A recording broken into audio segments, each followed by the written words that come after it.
សួស្តីបងប្អូនអរគ្នានៅក្នុងវីដេអូនេះខ្ញុំនឹងបង្ហាញអំពីរបៀបដំឡើងកម្មវិធី Hybrid Hunter អញ្ចឹងនៅពេលដែលបងប្អូនអរគ្នាបាន download ឬក៏បានទាញ file នេះដាក់ចូលទៅក្នុងកុំព្យូទ័រហើយយើងចុចបើកវាមកចុចលើវាពីរដងមកអញ្ចឹងកម្មវិធីហ្នឹងគឺងាយស្រួលដំឡើងទេគ្រាន់តែចុចលើវាពីរដងវានឹង load pop up ផ្ទាំងកូដមួយយើងត្រូវ copy កូដ ID ហ្នឹងផ្ញើទៅឲ្យ admin នេះយើងចុចប៊ូតុង copy នេះមកបន្ទាប់មកចុច OK ហើយផ្ញើលេខកូដហ្នឹងយកទៅឲ្យ admin ទៅនៅពេលដែល admin គេ approve ហើយគឺយើងអាចប្រើកម្មវិធីហ្នឹងបានហើយអូខេអញ្ចឹង ID មិញ admin គេ approve ហើយនៅពេលដែលគេ approve ហើយយើងមកបើកវាម្ដងទៀតមកអញ្ចឹងនៅពេលដែលយើងបើកវាម្ដងទៀតវានឹង load ផ្ទាំងនេះចេញមកហើយអញ្ចឹងទី1ដែលយើងត្រូវមើលគឺយើងត្រូវ login account របស់យើងចូលទៅក្នុងហ្នឹងហើយជួរទី1នេះគេដាក់ Optify account number នេះយើងត្រូវ login account trading របស់យើងចូលហ្នឹងចាឥឡូវខ្ញុំlogin account demo ចូលទៅក្នុងហ្នឹងសិនអញ្ចឹងបងប្អូនអរគ្នា login account trade បងប្អូនអរគ្នាចូលក្នុងហ្នឹងដែរមកអញ្ចឹងចូលទី2នេះគឺយើងដាក់ password កន្លងទី3នេះគឺ server របស់ក្រុមហ៊ុនអញ្ចឹងបងប្អូនប្រើក្រុមហ៊ុនណាដាក់ក្រុមហ៊ុនហ្នឹងមកអញ្ចឹងខ្ញុំប្រើនៅ server របស់ក្រុមហ៊ុន X នេះអញ្ចឹងឡើយហ្នឹងគឺយើងត្រូវសរសេរឲ្យពេញកុំឲ្យលើសកុំឲ្យខ្វះហើយកុំដក clear ធ្វើម៉េចឲ្យដូចរបស់គេអាចថា copy របស់គេបណ្ដាក់មកគឺត្រូវជាងហើយកន្លងទី4នេះគឺយើងចូលទៅ select folderចឹងដោយសារតែម៉ាស៊ីននេះវាអាចគ្រប់គ្រង account បានច្រើនអញ្ចឹងវាតម្រូវឲ្យ select យក account យើងចង់ប្រើ account មួយណាអញ្ចឹងពេលបងប្អូនអរគ្នាជីកតាមខ្ញុំមកវា load មកអញ្ចឹងយើង select យកពាក្យ program file នេះមកហើយអូសចូលក្រុមទៀតយើងយកពាក្យ MetaTrader file ហើយយើងយក terminal 64 select លើវាមកហើយចុច open អូខេអញ្ចឹង4កន្លងនេះយើងមកពេញរួចរាល់ហើយយើងមកចុចប៊ូតុង register នៅពេលដែលយើងចុចប៊ូតុង register នេះវានឹង load file មួយដើម្បីរក្សា account របស់យើងនៅនឹងហ្មងអញ្ចឹងលើក្រោយយើងមិនបាច់ login ទៀតទេយើងបើកមកវាចូលអូតូហ្មងណាអូខេអញ្ចឹងឥឡូវចូលមកហើយយើងមកមើល tab ទី2 tab ទី2នេះយើងមកមើលឈ្មោះយើងចង់ trade អីគេបើសិនជាយើង trade មាសយើងមិនបាច់ដូរទេខ្ញុំ select ហើយយើងយកពាក្យ XAUUSDC ហ្នឹងមកសម្រាប់ account យើង account send គឺយើងយក XAUUSDC ហើយសម្រាប់ account របស់ខ្ញុំគឺខ្ញុំយក demo ទេខ្ញុំលុបចោលខ្ញុំដាក់អក្សរ M វិញណា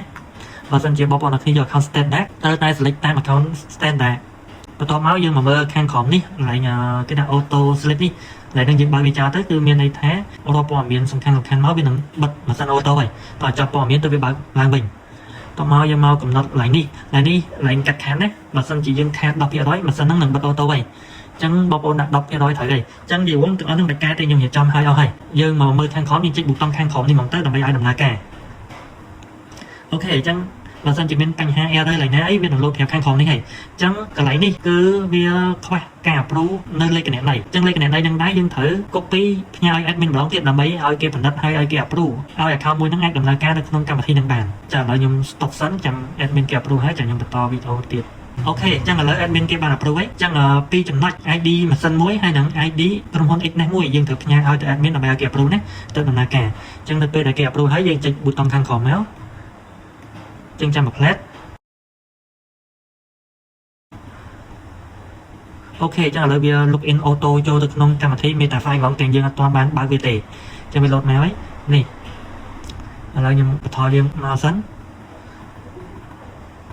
យើងចុចអានេះចុចលើវាមួយទៅ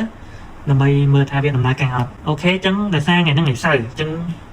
មាសគឺអត់ដំណើរការទេតែអីទេឥឡូវខ្ញុំប្រាប់ឲ្យចប់សិនកន្លែងបញ្ជាមិញយើងរៀបចំឲ្យអស់ហើយអញ្ចឹងឥឡូវយើងចូលទៅមើលនៅក្នុងកម្មវិធីរបស់ MetaFi ម្ដងយើងត្រូវសេរីខ្លះអញ្ចឹងឥឡូវវា load មកហើយទី1គឺយើងមើល account របស់យើង account នេះគឺខ្ញុំអត់បាន login ទេគឺយើងគ្រាន់តែ login នៅក្នុងម៉ាស៊ីនរបស់យើងវា load ចូលក្នុងនឹង auto តែម្ដងអញ្ចឹងសម្រាប់បងប្អូនអរគ្នាថ្មីចូលមកគឺមានសភាពបែបហ្នឹងណាអញ្ចឹងអ្វីដែលយើងត្រូវកែវាយើងចុចធួនេះមកហើយរើសពាក្យ option ហើយយកពាក្យ expert advisor នេះហើយអញ្ចឹងយើង select មក select តាមខ្ញុំមកឲ្យមាន5កន្លោតហ្នឹងតមកចុចពាក្យ OK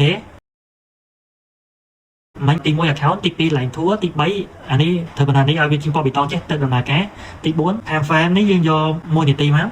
M1 នេះគឺស្មើ1នាទីប៉ុណ្ណឹងវាដំណើរការហើយតែដោយសារតែថ្ងៃហ្នឹងថ្ងៃសៅរ៍អញ្ចឹងវាអត់ដំណើរការទេឥឡូវខ្ញុំធ្វើតេស្ត BTC ហើយណាចាឥឡូវខ្ញុំមកធ្វើតេស្តកាក់ BTC វិញហើយសូមបញ្ជាក់តិចកម្មវិធីរបស់យើងគឺប្រើត្រូវតែជាមួយនឹងនេះទេ BTC ខ្ញុំអត់បានសេរីទេចាំមើលពេលខ្ញុំ update ទៅវាត្រូវជាមួយនឹង BTC វា trade ចំណេញចឹងខ្ញុំ update តាមក្រោយតែបច្ចុប្បន្នវាត្រូវតែមួយមាសទេដាក់មួយមាសទៅចំណេញមួយថ្ងៃគឺអាចចំណេញបានពី4ទៅ5% បើសិនជាយើងដាក់$100អាចចំណេញបាន4ទៅ5មាសដាក់$1000គឺយើងអាចចំណេញពី$40ទៅ$50ក្នុងមួយថ្ងៃអញ្ចឹងសម្រាប់ការដូរយើងសោះដូរឡើយនេះមកយើងដូរពាក្យមក BTC USD យើងដូរទៅប៉ុណ្្នឹងមកហើយយើងចុចប៊ូតុងខាងក្រោមនេះមកវានឹងដំណើរការហើយ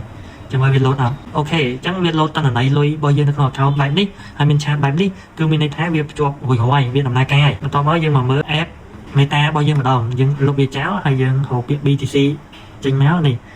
នៅឡើយហ្នឹងយើងទាញវាចេញមក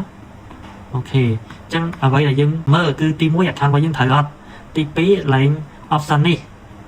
expert advisor នេះយើងមាន select ប៊ូតុងអញ្ចឹងអត់អូខេហើយទី3គឺឡើងនេះវាមានប៊ូតុងខៀវអត់ប្រយ័ត្នតែវាមានឆុងចេះគឺមានន័យថា scope ហ្នឹងមិនសិននឹងអត់ដែរទេតោះតែមានប៊ូតុងខៀវចេះទី3នេះយើងកុំយក1ម៉ោងទេ1ម៉ោងមានន័យថាវាវិភាគ1ម៉ោងទៅវាចប់ម្ដងយើងយក1នាទីមកអំប្រវត្តិអូខេអញ្ចឹងឥឡូវហ្នឹងម៉ាស៊ីនរបស់យើងវាគួរតែដែរចាំមើលខ្ញុំប្រឹងមើលសិនខ្ញុំចូលទៅមើលក្នុង account សិនមិនក៏វាអត់តន់ចូល trade ចឹងវាជាប់អីគេអូវា load នេះមកចាំវា load មកយើងចេញម្ដងទៀតអូបងប្អូនអរគ្នារកចំណុចឃើញហើយដោយសារតែនេះវាជាប់ឡើងនេះយើង select ឡើងហ្នឹងទៅគឺមានន័យថាថ្ងៃសៅរ៍ថ្ងៃអាទិត្យគឺបិទដំណើរការអញ្ចឹងយើងដោះឡើងនឹងចេញវិញអញ្ចឹងឡើងនេះគឺពេលយើងដាក់គឺម៉ោងព័ត៌មានសំខាន់វាបិទហើយខ្ទង់ម៉ោងនេះម៉ោង 3:40 វានឹងបិទរហូតដល់ម៉ោង 6 កន្លះទៅវាបើកវិញហើយថ្ងៃសៅរ៍ថ្ងៃអាទិត្យក៏វាបិទដែរបើយើង select យកណាចឹងសម្រាប់អ្នកដែលចង់លេងថ្ងៃសៅរ៍ថ្ងៃអាទិត្យដកអានឹងវាចេញទៅបន្តមកយើងចុចប៊ូតុងខាងក្រោមខាងនេះគឺដើរមែនតើណា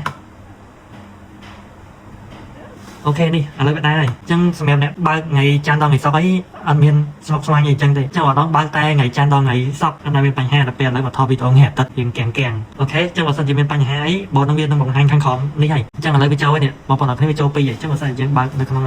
ទូរស័ព្ទបើកមើលក្នុង app អីនឹងឃើញវា load ចូលហើយនេះវា load ចូលមកហើយ